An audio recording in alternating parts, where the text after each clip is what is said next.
Was Donovan able to practice today?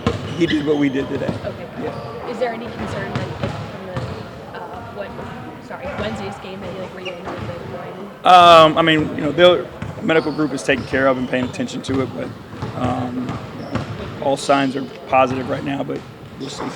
And then obviously with a couple days in between, what's kind of been the focus as you prep for these upcoming games? I mean, just the continued attention to detail, paying attention to the small things, execution, the overall mindset of the team, the overall purpose of what we're trying to accomplish, and those types of things. And I know, obviously Isaiah is on the two-way, but how have you seen just his presence being around the teammates? I think you guys help Evan and I mean, Isaiah's awesome, for one. And Isaiah knows buttons that we don't all know on how to push Evan. There's been some, situations where, I've been having a conversation with Evan, and Isaiah knows just when to step in to kind of challenge him and push him even further. So I think that's, obviously been helpful, but I want to make sure that Isaiah is here because of Isaiah. You know what I mean? Like, I have a high belief in what he's going to bring to this organization in the future. And that's our focus, is him trying to be the best that he can be also. Have you seen him pull out Evan's personality a little bit though, more because just that bond? Yeah, they have a unique relationship. Yeah. Obviously because they're so close in age and common experiences and those things. That they do, they know, you can watch them have conversations without even saying words, and it's fun to see, that happening at this level. Ricky played sparingly the other night against Boston. What went into that decision? It just ended up being a matchup thing, and then when Donovan, was sore, taking him out and letting it tighten up even more, he probably wouldn't have been able to come back in.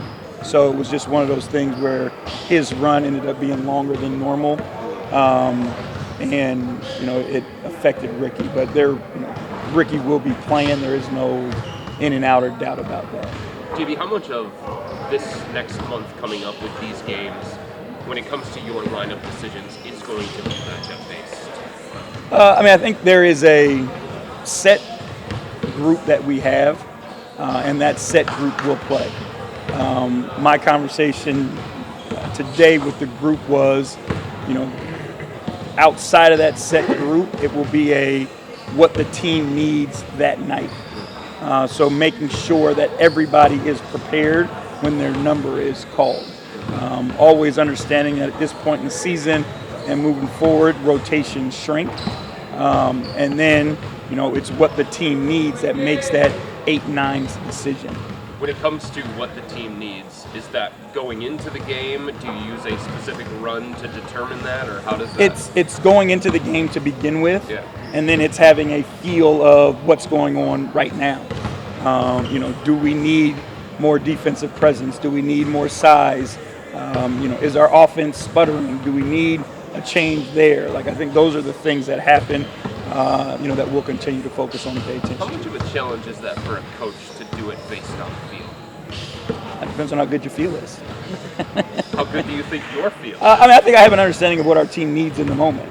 You know what I mean? And I think I know what our guys are going to bring to the team in that moment. And, again, we're not talking, 5 or 6 different, guys that could be in that position. It's a pretty deep, confident 7-8 right now.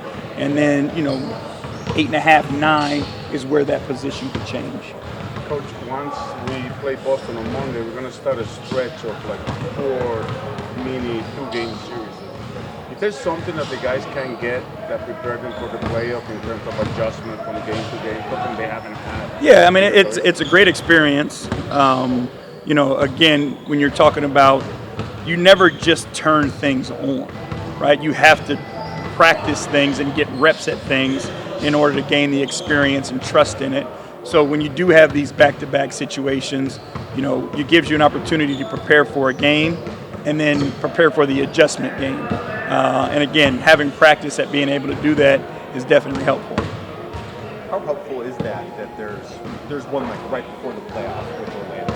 You have so many of them, not just one or two options. Yeah, I mean, again, it's habits, and it's players and coaches being able to learn the proper habits. Like, how do you study? What are you studying? You know, a lot of times, all of us went to school and, you know, you were preparing for a test, but you were studying the wrong things. I think that's the same situation, is making sure you're studying and preparing for the right things for the next test, so to speak. Ricky said something recently-ish about like this stretch of the season for him is kind of like his preseason, given everything that he's gone through and the long layoff and stuff like that. Like, how do you view this home stretch for Ricky in its importance to get him ready for what's ahead? I mean, you got to get those games, and you got to get the repetition. I think, you know, we've got some really high-level games as far as competition and talent coming. So I think that helps prepare him as well. There is a rhythm and a cadence that when you don't play basketball for a year, like, you lose that. And then being able to get this amount of time, you know, to prepare yourself, you can get those things back. Like, he knows what's happening, right? This never shuts off.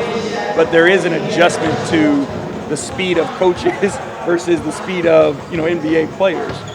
You know, the timing of your passes, your cuts, and those types of things. So I think it's a great opportunity for him to take advantage of it now. Taking unnecessary shots at JJ Outlaw. And That's right. Well, he's slow. Our staff has definitely slowed down.